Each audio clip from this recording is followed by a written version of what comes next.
Jing is an easy to use, very handy little tool that allows you to screen capture and take screenshots from your computer. It's made by TechSmith, which is a great software producer, and to download the software for free, you'll need to visit jingproject.com.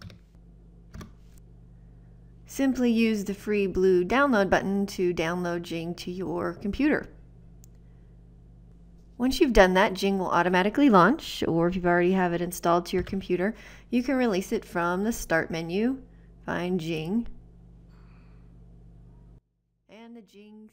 and the characteristic Jing sun will appear and rise to the top of your screen.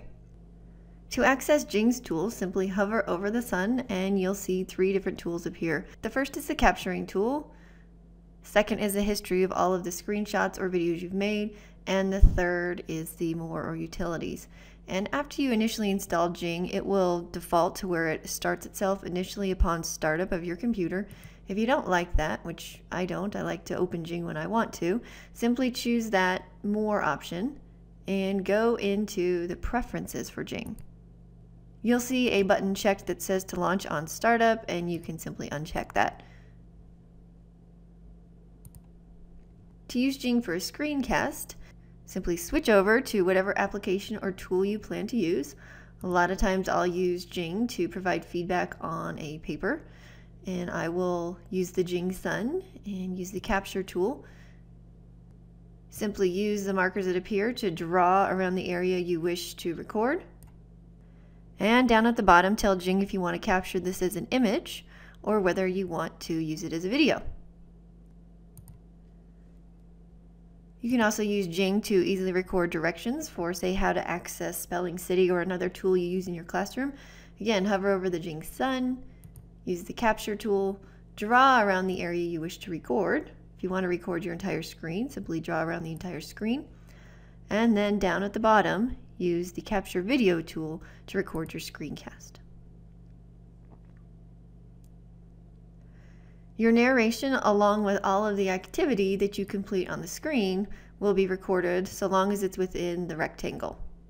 So you can record directions for how to log in properly, how to find this week's spelling list, or if you're digitally conferring with a student, you can use Jing to talk your way through the paper, point out areas of strength, areas of recommendation.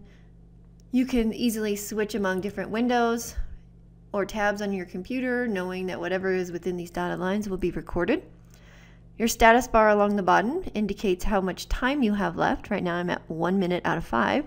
I can pause my recording and use the resume button to pick up where I left off if I'm interrupted or need to set up something else on my computer.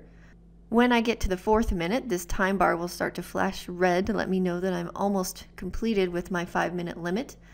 And when you're done with your recording, simply click Finish or Stop. You have the ability to preview your video, your narration along with all of the activity, and then this is where you name your video. You have a couple of options here. If you plan to put this video on YouTube, you're going to want to save it to your computer. This upload option here will only upload to screencast.com, which is a hosting service provided by TechSmith.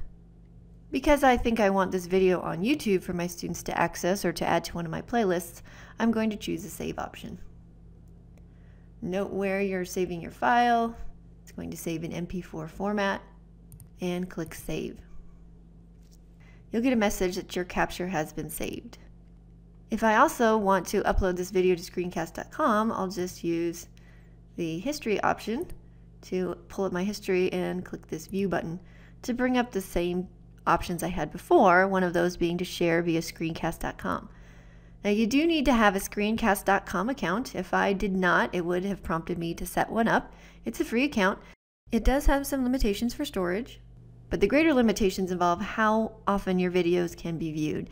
And when I've put videos on screencast.com that I have several students accessing, I'll often hit that upload limit. So I typically put most of my videos on YouTube, but if this is a video that only 1 or 2 students are going to view, screencast.com is a great place to put it.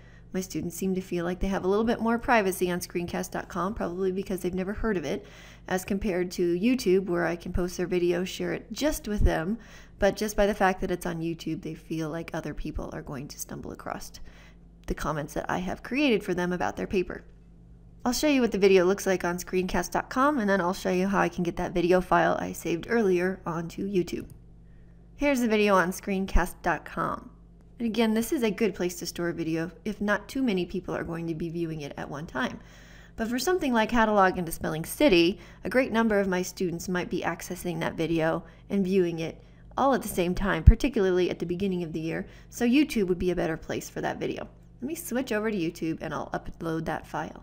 From YouTube, just select the upload button at the top of the page, browse to where you saved that folder on your computer, and then you can give it a title, description, tags, and adjust the privacy settings to public, unlisted, or private.